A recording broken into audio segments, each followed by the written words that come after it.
What's going on, guys? In this video we're working on a 2005 GMC pickup truck. The customer's complaint is an engine misfire. Did a diagnostics and found that fuel injectors weren't firing properly. The first thing you want to do is clean off the intake really good where the fuel injector's set. After you get it cleaned off really good, now it's time to release some fuel pressure off the fuel line. Take the Schrader valve cap off, push on with your fingernail, and the fuel will come out. There's 8 fuel injectors, 4 on each side. All the injectors have electrical connectors, and each one is held on with a safety clip. This prevents the connector from coming off while you're driving. To remove the connector, you pull the safety clip out, press in a little clip, and pull it out. Now go ahead and start moving all the electrical clips off all the injectors. Might take you a few minutes, it's a little tight in some of the areas, but just be patient. This is your feed line where the fuel comes in at. It's about 50-60 pounds of pressure on that.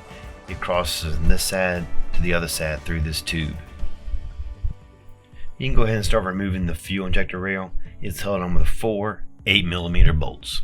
There's a metal plate on top of the intake held on by 3 8mm bolts. You're going to need to remove that. Once you get that plate out of the way, there's a wiring harness underneath it. You're going to lift it off and just move it out of the way. Then you're going to go ahead and take off the fuel pressure line. First, remove the safety clip. This keeps the line from coming off under pressure. Make sure you pay attention to how it comes off. It needs to go back on the same way. There's a special tool that takes that fuel line off. I'll put a link in the description below where you can get one at a good price. This tool just slides in and pushes 4 clips in, and then you release the line. If you look closely, you can see the 4 clips in there, and that's what it pushes down on to get the line off. Once you've done that, you can go ahead and get a pry bar, and be careful, don't break nothing, and slowly pry up on the fuel rail to get it up. Once you get the fuel rail out, you can look and see on the bottom of them. Sometimes you can see the injectors that are bad. A lot of times they're filled with the dirt and debris. If you look closely, you can see some right here. To get the injectors out, just use a pick. One with a curved end works best. You just take the pick and you'll pry up on the safety clip that holds the injector into the rail. Go ahead and get your injector out and get it out of the package. I usually come in a sealed package, just protects it for any debris get in there. Get a little bit of wheel bearing grease, put it around the O-ring.